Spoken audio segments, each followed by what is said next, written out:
Aujourd'hui, nous entrons dans l'histoire du christianisme chinois. Nous allons revenir sur cette exploration incroyable qui a été menée par Paul Pelliot. Alors Paul Pelliot, c'est un savant français, un philologue de génie comme il n'en existe que très peu. Cet explorateur a découvert en 1908 des manuscrits chrétiens dans une grotte de Tunhuang, dans le Grand Ouest chinois. Une découverte qui a été fondamentale et qui a permis de comprendre et d'interpréter d'autres événements historiques qui ont eu lieu dans cette même région de Chine il y a des centaines d'années. La Fabrique Audio présente La Petite Histoire. www.lafabriqueaudio.com. Salut tout le monde et bienvenue dans La Petite Histoire. Je suis Florent Mounier et cet épisode a été mixé par Sébastien Girard. Merci d'être de plus en plus nombreux sur toutes les plateformes de podcast et notamment sur Spotify. N'hésitez pas à vous abonner à La Petite Histoire pour être informé de chaque sortie d'épisode. Et puis n'oubliez pas également de nous laisser des étoiles et commentaires sur Spotify, sur Apple Podcast, sur Deezer. Et puis vous pouvez passer aussi sur les réseaux sociaux de La Petite Histoire. Alors aujourd'hui, pour cet épisode de La Petite Histoire, j'ai la chance d'être accompagné par Alexis Balmont, qui est docteur de l'EPHE, l'École pratique des hautes études. Bonjour Alexis. Salut Florent, merci pour ton invitation. Merci à toi d'être présent avec nous dans La Petite Histoire. Alors tes recherches portent sur l'histoire du christianisme chinois des 7e siècle au 11e siècle et tu as publié récemment un ouvrage autour de cette thématique. Ça s'appelle « Le christianisme chinois du Haut Moyen-Âge ». On va d'ailleurs vous laisser le lien de ce livre de recherche dans la description de cet épisode. Et puis d'ici quelques mois, ça sera à la rentrée prochaine, en septembre prochain, Alexis, tu vas publier un autre ouvrage autour de cette même thématique. Ça sera une nouvelle traduction des textes chrétiens chinois de cette époque dans la collection Sources chrétiennes aux éditions du CERF. Et là aussi, on vous mettra un petit lien vers cette actualité d'Alexis Balmont, un lien aussi vers quelques conférences. Tout ça dans la description de cet épisode. Alexis, on va s'intéresser ensemble à Paul Pelliot, ce personnage, ce spécialiste de l'étude historique des textes. Je le disais en introduction, Paul Pelliot, c'est un génie. Oui, effectivement, Florent, Paul Pelliot, comme tu le dis très bien, on peut vraiment l'appeler un génie. Et c'est quelqu'un qui est philologue, donc qui est spécialisé dans l'étude des textes anciens, ouais. Et il a un talent qui est absolument unique. Et des gens comme Paul Pelliot, il doit y en avoir un ou deux par siècle. Il est extrêmement doué, extrêmement talentueux, à la fois pour l'étude des langues anciennes et puis pour les langues asiatiques, qui sont particulièrement difficiles. Et à l'époque, il est l'un des rares savants à pouvoir déchiffrer et puis même à parler les très nombreuses langues de l'ouest de la Chine et puis du nord de l'Inde. C'est quoi ces langues exactement dont tu parles, Alexis ? Moi, je donne quelques exemples. C'est le tibétain, le ouïghour, ouais. Le mongol, pour une langue ancienne, le sanskrit ou le sogdien ou encore le turc. Paul Pelliot, c'est aussi l'un des premiers membres de ce qu'on appelle aujourd'hui l'école française d'Extrême-Orient. Et il va aussi conduire des recherches, notamment archéologiques et puis linguistiques, sur l'Inde, sur la Chine et puis sur l'Asie centrale. C'est des recherches exceptionnelles qui font encore autorité aujourd'hui, près de 100 ans après ses premières publications. Donc on comprend que ce personnage, Paul Pelliot, il a de très grandes qualités intellectuelles. Est-ce que en plus de ses qualités intellectuelles, il a des qualités, je dirais, pratiques ? Est-ce que c'est juste un rat de bibliothèque ou est-ce qu'il est sur le terrain ? C'est ça qui rend le personnage tout à fait fascinant, c'est que c'est aussi quelqu'un de terrain. Et c'est un archéologue très courageux, qui n'a pas peur des températures extrêmes, des environnements hostiles, et qui conduit des expéditions qu'on pourrait aujourd'hui appeler héroïques, dans ce qu'on appelle à l'époque le Turkestan chinois, c'est-à-dire ce qui est aujourd'hui le Xinjiang actuel, la région des Ouïghours, dans l'ouest de la Chine. Paul Pelliot il part avec des expéditions pour explorer les routes commerciales qui relient la Chine à l'Asie centrale, ce qui est connu aujourd'hui comme étant les routes de la soie. Notamment, il passe pas mal de temps dans les contreforts du désert du Taklamakan, un des plus grands déserts du monde, où il explore des anciennes oasis qui contiennent beaucoup de trésors anciens, archéologiques, linguistiques, artistiques, des trésors qui sont aujourd'hui rassemblés au musée Guimet à Paris ou à la Bibliothèque nationale de France. Si ça se trouve, Indiana Jones a été un petit peu inspiré de ce personnage de Paul Pelliot ? C'est possible, ou alors Paul Pelliot s'est inspiré d'Indiana Jones, on sait pas bien. Bon, on va démarrer la petite histoire, quoi qu'il en soit, de Paul Pelliot, avec une histoire incroyable, le moment où cet explorateur est allé dans la cave 17 de Thun Huang. Nous sommes en 1907, et Paul Pelliot a un contact avec un archéologue hongrois qui a été envoyé par les Indes britanniques, et lui, cet archéologue, c'est Aurel Stein. C'est qui Aurel Stein ?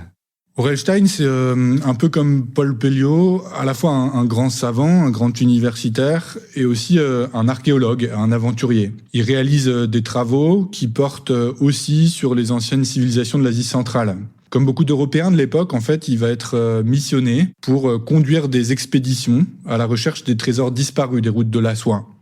Et il fréquente à peu près les mêmes zones que Paul Pelliot, les anciennes oasis commerciales autour du Taklamakan, du désert de Gobi, et puis au nord de l'Inde. C'est Aurel Stein qui va apprendre à Paul Pelliot qu'une cache en fait a été découverte dans les grottes des 1000 Bouddhas. On est donc à Thun Huang, des grottes qui appartiennent au site des grottes de Mogao et qui se trouvent dans les falaises de la rivière Tang sur l'ancienne route de la soie. Effectivement, et pour vous situer Thun Huang sur une carte, on est à l'extrême ouest de la Chine, ouais, à quelques centaines de kilomètres d'une ville qu'on appelle aujourd'hui Urumqi, qui est dans la région autonome des Ouïghours aujourd'hui. Alors ce jour-là, Aurel Stein, il apprend donc à Paul Pelliot que c'est un prêtre taoïste qui a découvert ces grottes. Il s'agit d'un certain Wang Wenlu. Alors je suis désolé, c'est plutôt toi qui as l'accent plus que moi. Hein. Ouais, tout à fait. Wang Yuanlu. Ouais, c'est mieux. Tu peux rajouter les tons et tout, c'est pas mal. Alors, ce Wang, il est ermite.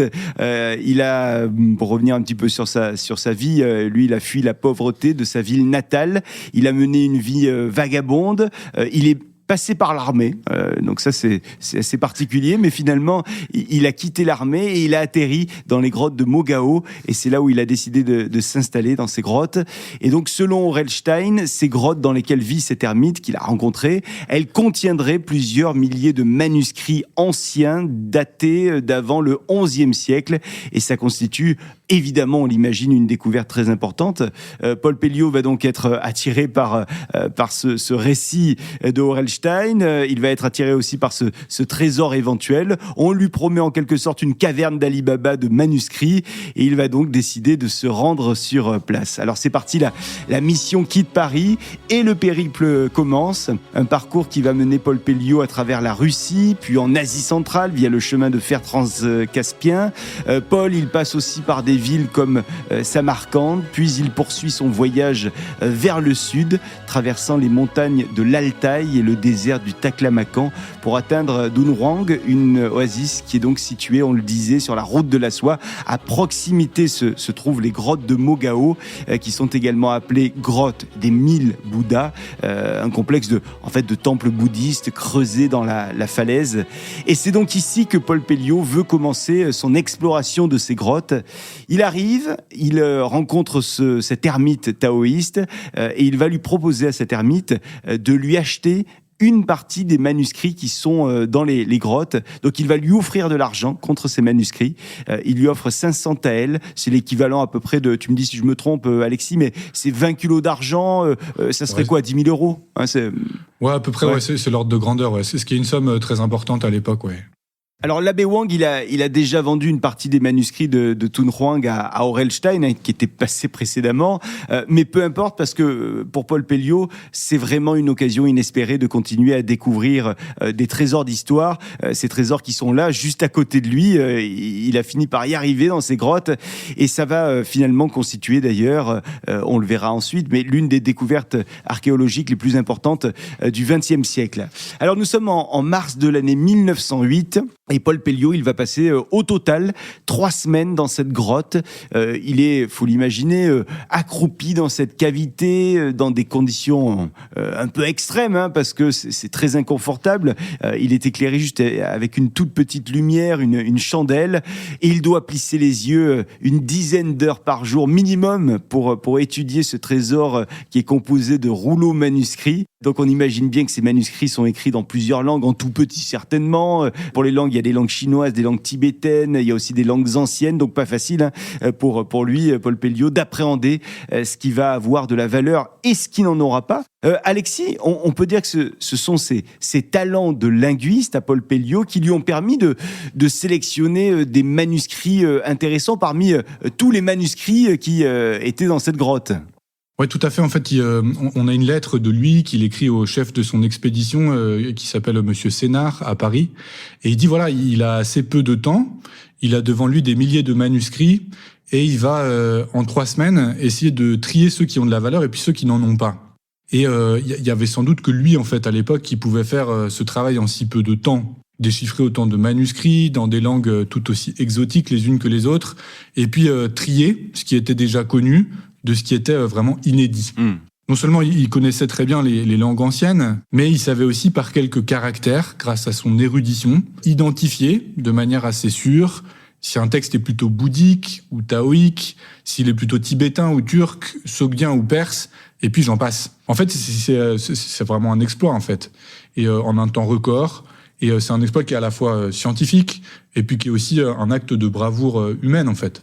Et il est vraiment seul dans cette grotte pour faire ses recherches. Il n'y a pas une grosse équipe avec lui, quoi. Ben non, il n'y a pas une grosse équipe parce qu'en fait, à part lui, il y a peu de gens qui sont capables de ça, en fait. Même si on devait aujourd'hui reconstituer une semblable équipe, on devrait avoir 10 ou 15 personnes, un spécialiste par langue. Et c'est l'avantage de Paul Pelliot, c'est que, voilà, étant seul et possédant toutes ses compétences, il était le seul homme de sa génération, sans doute, capable de faire ce travail, ouais. Alors au total, cet érudit, il va découvrir et analyser plusieurs milliers de manuscrits antérieurs au XIe siècle, un ensemble de 3000 feuilles d'estampage, d'inscriptions lapidaires, une collection de livres chinois de plus de 2000 titres, c'est énorme. Et parmi les textes qui ont été trouvés, eh bien, il y en a un qui remonte aux années 700. Il s'agit d'un récit de voyage en Inde, récit de voyage qui a été fait par un moine bouddhiste coréen, c'est ça ? Ouais, effectivement. Alors, je pense que tu as entendu parler du voyage du moine coréen qu'on appelle Hecho en coréen, et qui est un moine qui, pour aller aux sources du bouddhisme, va traverser toute la Chine et puis toute l'Asie centrale pour se rendre au nord de l'Inde, en passant par le nord du Taklamakan. À l'époque, on contourne les déserts et on va assez à l'ouest pour redescendre vers l'Inde. C'est un texte qui est fascinant parce que le religieux bouddhique va raconter ce qui est aussi une aventure, et puis il va décrire tous les pays qu'il traverse en Chine, aussi en Asie centrale et puis en Inde. Et il va donner des indications extrêmement précieuses aujourd'hui sur les coutumes, les religions, les habitudes, l'art, la démographie des pays qu'il rencontre. En fait, c'est un des rares témoins directs qui nous soit parvenu de cette époque, en fait, et de ces territoires qui sont, sinon, plutôt méconnus aujourd'hui. Ce document, il a évidemment une valeur incroyable, inestimable. Aujourd'hui, je pense qu'il doit y avoir à peu près plusieurs centaines d'études scientifiques qui sont consacrées qu'à ce seul texte, parmi les 2000 que trouve Paul Pelliot, et des études qui concernent des savants du monde entier. On va trouver des Japonais, des Chinois, des Anglais, des Italiens, des Allemands, des Français, et j'en passe, ouais. Alors Alexis, il y a une grande partie des recherches de Paul Pelliot qui portent sur la présence du christianisme en Chine. Je crois que c'est quand même ce qui t'a passionné, toi, dans tes recherches. Et ces découvertes dans cette grotte, elles vont lui permettre de confirmer définitivement que cette religion, la religion chrétienne, était en effet pratiquée dans ce pays, la Chine, depuis très longtemps. Ouais, effectivement. Donc, parmi les 2000 manuscrits que trouve Paul Pelliot, il identifie 3 fragments, donc 3 parties de manuscrits qui contiennent des textes chrétiens. Et il les relie immédiatement à une autre grande stèle de granit noir, un document majeur qui avait été découvert plusieurs siècles plus tôt, sans doute vers 1625. Paul Pelliot, il connaissait bien cette stèle parce qu'il avait passé beaucoup de temps à l'étudier. Et c'est une grande pierre noire qui date de l'époque des Tang. La stèle indique qu'elle a été érigée en 781. Les Tang, qu'est-ce que c'est ? C'est une dynastie chinoise qui prend le pouvoir en 618, après une longue période de division de la Chine, et puis qui gouverne jusqu'en 907, au début du Xe siècle. Alors tu l'as dit, une stèle érigée en 781, mais qui aurait été enfouie en terre en 845, sans doute, si j'ai bien compris, à cause des persécutions religieuses, c'est ça?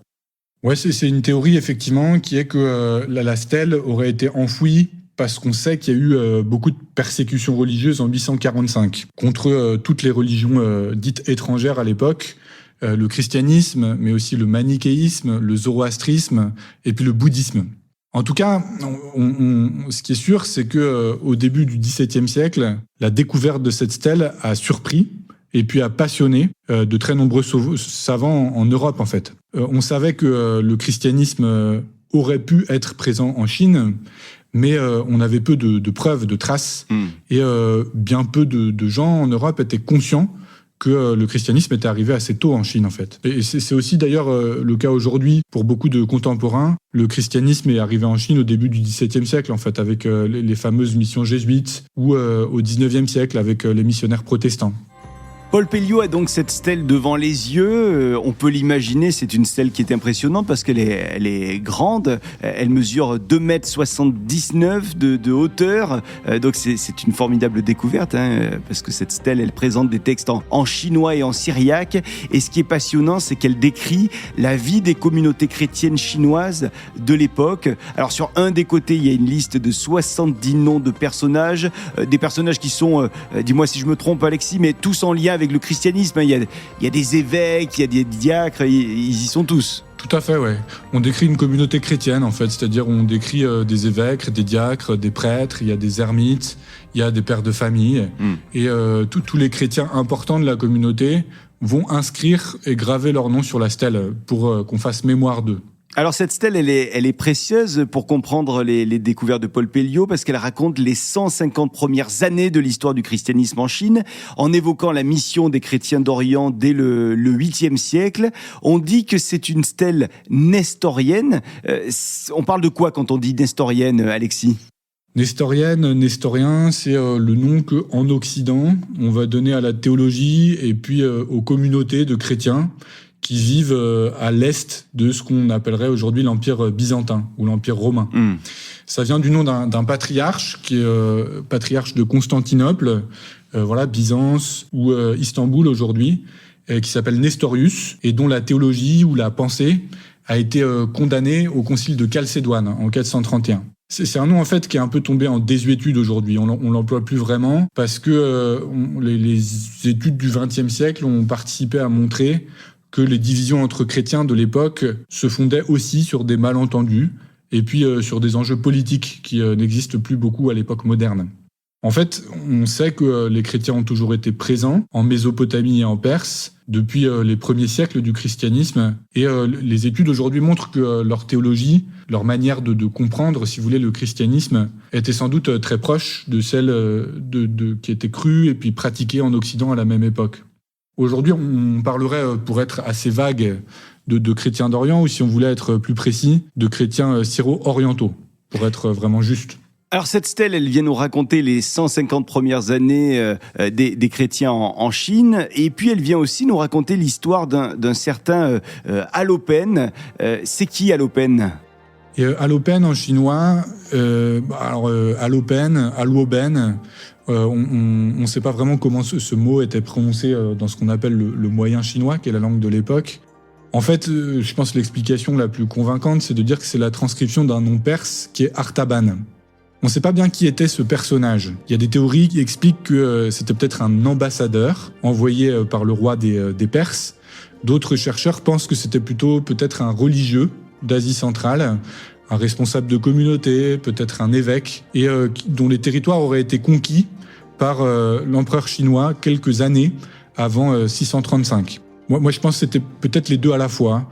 C'est-à-dire qu'il aurait pu être un responsable religieux qui avait aussi une mission diplomatique. En tout cas, ce qui est sûr, c'est que Aloben ou Artaban était chrétien. Et d'après la stèle, il a été accueilli par la cour impériale des Tang dans la capitale chinoise qui s'appelle Chang'an à l'époque. Et l'empereur, 3 ans plus tard, en 638, émet un décret qui autorise le christianisme dans toute la Chine et qui autorise la fondation d'un premier monastère chrétien à Chang'an, la capitale de l'Empire. On trouve quelques traces ensuite de Aloben dans les sources chinoises et puis sur la stèle, l'empereur suivant qui s'appelle Gaozhong va lui donner un titre important qui est celui de gardien de la grande doctrine, ce qui montre un très grand respect en fait. Et puis un rôle qui lui est confié dans l'administration. Aloben devient comme une sorte de fonctionnaire, comme c'est en fait le cas de beaucoup de religieux bouddhistes et puis taoïstes. On sait donc qu'à partir de 635, par sans doute cet homme, Aloben, le christianisme est connu et autorisé en Chine, et qui se développe pendant plus de 200 ans, jusqu'à la persécution de 845, qu'on a évoquée tout à l'heure. Alors une stèle qui a été découverte et qui est une découverte majeure parce qu'elle confirme la présence des chrétiens d'Orient en Chine entre le 7e et le 9e siècle, présence qui avait été imaginée auparavant quand même, mais qui était un peu remise en question par certains, Alexis.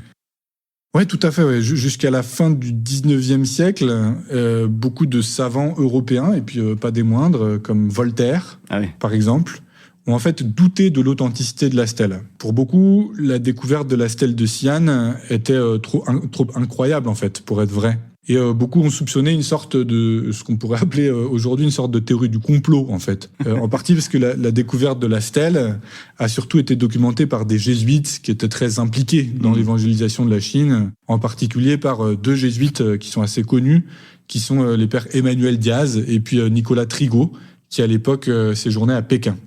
Donc il y a beaucoup de savants qui ont pensé que la stèle était un faux. Voltaire en fait partie, tu le disais. Ça aurait été un faux réalisé par qui et dans quel but, si c'était le cas ? La théorie du complot était assez simple en fait. Pour les sceptiques, les jésuites auraient inventé la stèle pour aider à l'évangélisation de la Chine.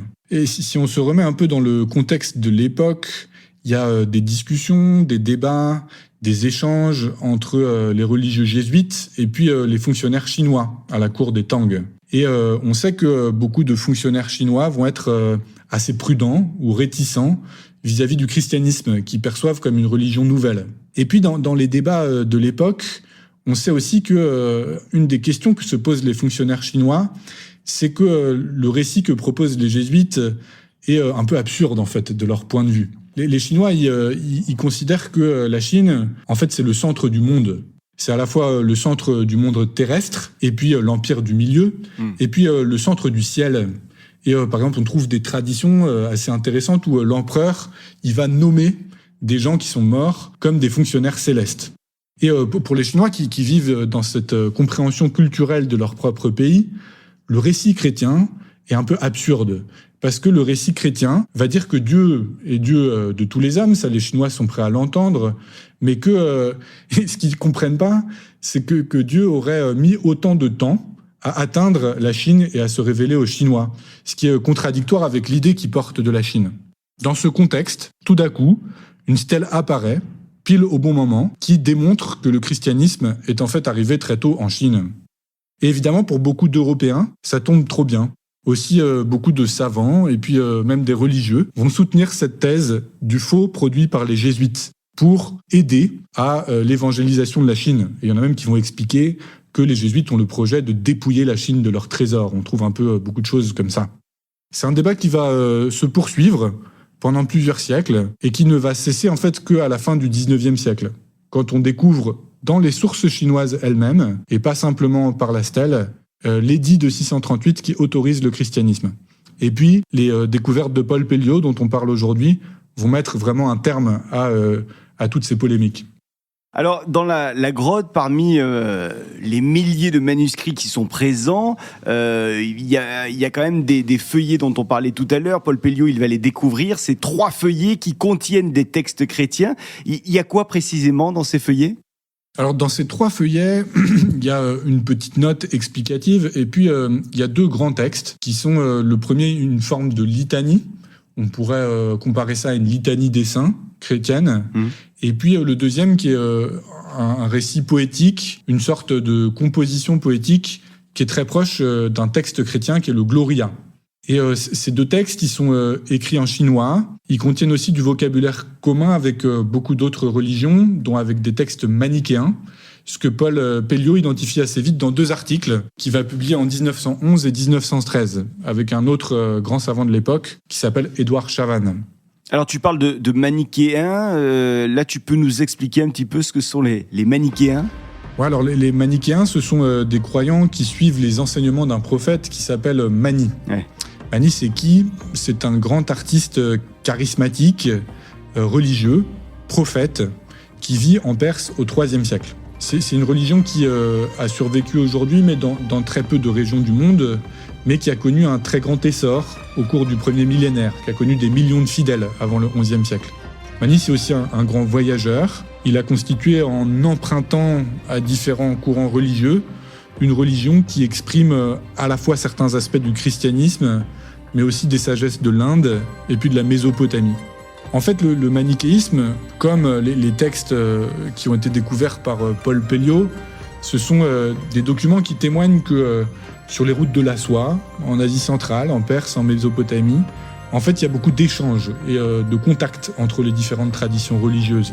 Et que dans les caravanes de marchands, parmi les diplomates, dans les casernes de soldats, et dans les monastères qui sont à proximité des déserts, les croyants de différentes traditions échangent, dialoguent, se disputent, parfois se convainquent, et que ces textes-là montrent qu'il y a une très grande fluidité en fait entre les courants religieux. En Chine, tout le manichéisme et puis ensuite le christianisme vont s'exprimer en utilisant beaucoup de termes des religions chinoises, notamment le bouddhisme, le taoïsme et le confucianisme. Comment est décrit Jésus dans les textes qu'on retrouve en Chine sur les routes de la soie ? D'ailleurs, je te poserai la même question autour de Dieu, à savoir comment on décrit Dieu dans ces textes-là. Jésus, comment on le décrit ? On le décrit comme le Messie, et on le décrit surtout par des images. Il y a peu de raisonnement un peu théorique, un peu abstrait. Je prends 2 exemples d'images. Par exemple, dans l'hymne que Paul Pelliot découvre, Jésus est décrit comme un navigateur, comme un pilote, comme un chef de bateau. Et il est décrit comme étant le pilote d'un bateau assez spécial, qui est ce que l'auteur appelle la barque de la compassion. Ouais. En fait, il reprend une image qui est très présente dans le bouddhisme, qui décrit l'humanité comme étant un peuple d'égarés, qui sont ballottés dans les tempêtes des océans de la vie et de la mort, des souffrances, des tristesses, et qui cherchent à trouver un navire, un véhicule qui puisse les conduire vers la paix, la joie, ou pour les bouddhistes, le rivage du nirvana. C'est un thème qui va évoquer à la fois des textes bouddhiques, mais aussi l'image de Jésus dans la barque du lac de Galilée, par exemple. Et en ce qui concerne la représentation de Dieu dans ces textes, Alexis, ça donne quoi ? C'est une représentation qui est chrétienne, c'est-à-dire Dieu est décrit comme unique, créateur, rempli de compassion pour les hommes. Et on trouve plus, pour ce qui concerne Dieu, de choses plus théoriques ou plus théologiques sur le vocabulaire de la Trinité. Et qui décrit à la fois Dieu étant un, mais en 3 personnes, le Père, le Fils et puis le Saint-Esprit. Alors Paul Pelliot, il a découvert 3 feuillets chrétiens dans cette grotte, on le disait, des feuillets qui se sont ajoutés à la stèle découverte au XVIIe siècle, une stèle dont on parlait tout à l'heure. Mais les recherches, elles ne se sont pas arrêtées là, puisque plus tard, il y a eu de nouvelles découvertes de textes chrétiens chinois, des découvertes qui ont été réalisées en 1917, en 1926, en 1929, plus tard en 1934, 1943 et même en 2006, donc il n'y a pas si longtemps. Mais parmi les textes découverts, on s'est rendu compte que certains manuscrits étaient des faux. Ils ont été en tout cas identifiés comme tels parce qu'il y a eu des faussaires qui seraient passés par là et qui auraient donc produit de faux manuscrits de Dunhuang. C'est un peu pour ça qu'on se posait aussi la question sur la stèle, hein. Oui, tout à fait. C'est un thème en fait qui réapparaît à l'époque moderne. Et mais de fait, il y a eu donc des textes qui ont été découverts en 1903 par un savant japonais qui s'appelle Peter Saeki et qui ont été identifiés en 1992, donc il n'y a pas très longtemps, comme des faux. Et je partage tout à fait la théorie des 2 savants chinois qui ont démontré qu'ils sont des faux. On sait qu'en Chine, il y a une tradition des faux qui existe depuis longtemps. Produire un faux, c'est à la fois honorer un texte, c'est aussi à la fin du 19e siècle, dans ces régions-là, pour obtenir une source de revenus. Il y a un exemple assez célèbre qui est bien documenté, qui est celui d'un homme qui s'appelle Islam Hakoun, qui est khotanais, qui vient des régions du Khotan, qui est quelqu'un qui est illettré, mais dont on a démontré en 1992, lors d'un colloque à Londres, qu'il avait produit des centaines de faux manuscrits pour les vendre à des explorateurs, des savants, et notamment à des savants japonais. Donc tous ces textes qui viennent attester de la présence du christianisme en Chine, ce sont des textes très importants pour l'histoire. Et pourtant, ils étaient quasiment ignorés en France jusqu'à ta recherche, Alexis. Comment ça se fait qu'en France, on les a un petit peu ignorés ? Je sais pas. Et effectivement, seulement 2 de ces textes avaient été étudiés et puis traduits en français avant ma thèse sur les textes aujourd'hui accessibles, sur les 9, si on compte les 2 faux textes, alors que on a 2 de ces textes-là qui sont conservés aujourd'hui en France, à la Bibliothèque nationale. Et les gens viennent du monde entier pour les voir. Et j'espère que mon livre, ma recherche, va attirer l'attention d'autres chercheurs français, parce que je pense que ces textes sont vraiment fascinants et qui mériteraient d'être davantage connus et étudiés. Alors après toutes ces recherches, Paul Pelliot, il avait prévu de publier un livre sur le christianisme chinois de l'époque, sauf que malheureusement il est mort avant de pouvoir éditer ce qu'il avait mis toute une vie à rassembler. Oui, tout à fait. Donc il a passé plusieurs décennies à rassembler des notes et puis à faire des recherches sur ses textes, sur ses thèmes. Mais il est mort en 1945 avant de pouvoir publier tout ça. Ouais. Heureusement, il y a un autre savant qui s'appelle Antonino Forte, qui, en 1996, assez récemment, a repris toutes les parties des notes de Paul Pelliot qui concernent la stèle de Xi'an et qui les a publiées dans un gros ouvrage, mais qui est resté pour l'instant encore assez peu connu en France. Nous, on vous invite à aller consulter les recherches d'Alexis Balmont, notre invité aujourd'hui, autour de cet épisode méconnu de l'histoire du christianisme en Chine. Alexis, ta recherche s'intitule « Le christianisme chinois du Haut Moyen-Âge ». Elle est parue aux éditions du CERF en février dernier. Et puis, on peut trouver également en libre accès sur Internet des conférences que tu donnes régulièrement sur un format d'1 heure et qui nous permettent d'en savoir un petit peu plus sur ce sujet du christianisme en Chine. Qu'est-ce que tu aimes dans cette recherche autour du christianisme en Chine ? Moi, je trouve le phénomène religieux assez intéressant et fascinant. Et puis, ce que j'ai beaucoup aimé en me plongeant dans ces textes, c'est que, en fait, ils expriment une forme de dialogue assez profond entre le christianisme d'une part et puis ce qu'on pourrait appeler aujourd'hui les sagesses ou les religions chinoises, le bouddhisme, le taoïsme, le confucianisme, qui sont aussi des courants religieux qui me marquent et puis qui m'intéressent comme beaucoup de nos compatriotes. Ouais. Merci infiniment Alexis Balmont. Je rappelle que tu es docteur de l'EPHE, l'école pratique des hautes études. Et voilà pour cette petite histoire autour de ce personnage qui a fait avancer nos connaissances sur l'histoire du christianisme chinois. Alors je rappelle donc que tes recherches, Alexis, elles portent sur l'histoire du christianisme chinois des 7e au 11e siècle. Récemment, il y a eu ce livre sur ce thème aux éditions du CERF, le christianisme chinois du Haut Moyen-Âge. Il est dispo en librairie si on le souhaite. Et on retrouve quelques liens vers tes travaux dans la description de cet épisode. On va aller noter tout ça en attendant la sortie prochaine d'un autre ouvrage autour de cette même thématique, une nouvelle traduction des textes chrétiens chinois de cette époque dans la collection Sources chrétiennes aux éditions du CERF toujours. Ça sera quand cette prochaine édition ? Ça sera, je pense, pour septembre ou octobre prochain, oui. Et je t'enverrai un mail, Florent. Avec plaisir. Puis tu pourras à nouveau venir nous en parler ici dans La Petite Histoire. Merci d'être passé par ici. Et avec plaisir, Florent. J'étais très heureux de te rencontrer et puis d'échanger aujourd'hui avec toi. Oui. Merci d'avoir écouté cet épisode de La Petite Histoire. Cet épisode vous a plu, n'hésitez pas à le commenter, à le partager autour de vous et n'oubliez pas de vous abonner également pour être au courant de chaque sortie d'épisode de La Petite Histoire. Salut. La Fabrique Audio présente La Petite Histoire. La Petite Histoire. Vous souhaitez devenir sponsor de ce podcast ? Contact @lafabriqueaudio.com